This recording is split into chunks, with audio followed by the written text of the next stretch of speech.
BJP की तरफ से इस वक्त सुधांशु त्रिवेदी एक प्रेस कॉन्फ्रेंस कर रहे हैं, सुनते हैं क्या कह रहे हैं। मीडिया के लोग भी जो रिपोर्ट कर रहे हैं उनको सिर्फ धमकाया नहीं जा रहा है, उन पर एफआईआर भी की जा रही है।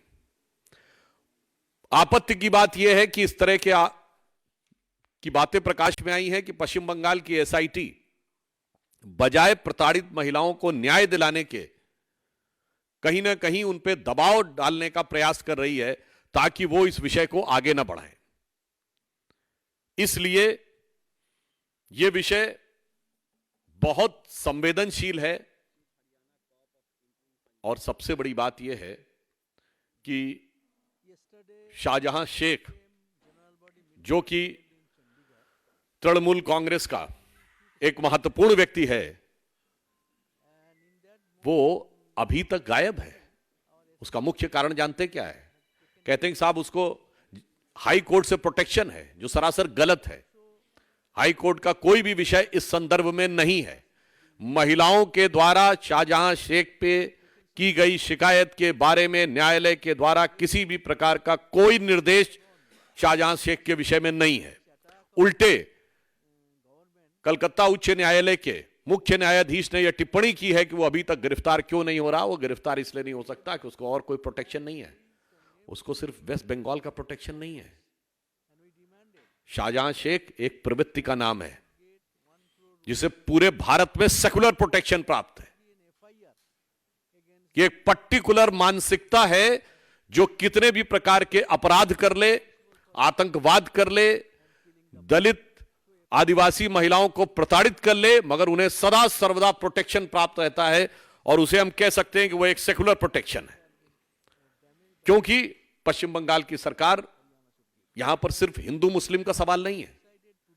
मुस्लिम समाज के जो कट्टरपंथी और आपराधिक तत्व हैं, वो चाहे शाहजहां शेख हो, शेख सिराजुद्दीन हो या जहांगीर, ऐसे ही तत्वों के माध्यम से अपनी सत्ता को बरकरार रखने का जो प्रयास है वो बहुत ही निंदनीय है।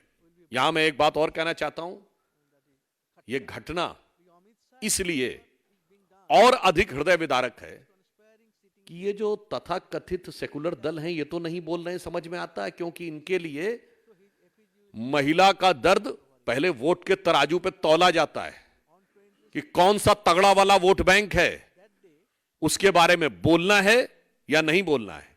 मगर दुख की बात यह है कि जो self proclaimed champion of women rights हैं, वो भी इस विषय के ऊपर पूरे भारत में मुंह में दही जमाकर बैठी हुई हैं। यानी ये भी अपने आप में एक गंभीर प्रश्न है। और उससे दुखद बात यह है कि तृणमूल कांग्रेस के नेता इस विषय के लिए नौटंकी जैसे शब्दों का प्रयोग करते हैं।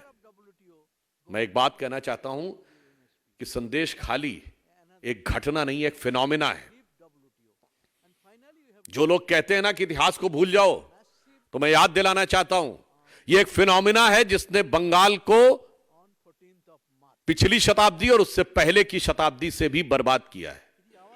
एक जनश्रुति है बंगाल में कि सिराजुद्दौला के जमाने में इसी प्रकार की घटनाएं होती थीं।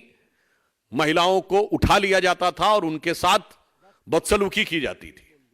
और मैं यह भी याद दिलाना चाहता हूं, इस संदेश खाली सिर्फ संदेश खाली नहीं है। आज से ठीक 78 साल पहले जो नोआखाली में हुआ था, वही आज संदेश खाली में उसकी शुरुआत है। 16 अगस्त 1946 को जब बंगाल के तत्कालीन मुख्यमंत्री शहीद हुसैन सोहरावर्दी ने पूरे पुलिस प्रोटेक्शन में हिंदुओं का नरसंहार कराया था, जो सोहरावर्दी ने किया था, उसी नक्शे कदम पे ममता बनर्जी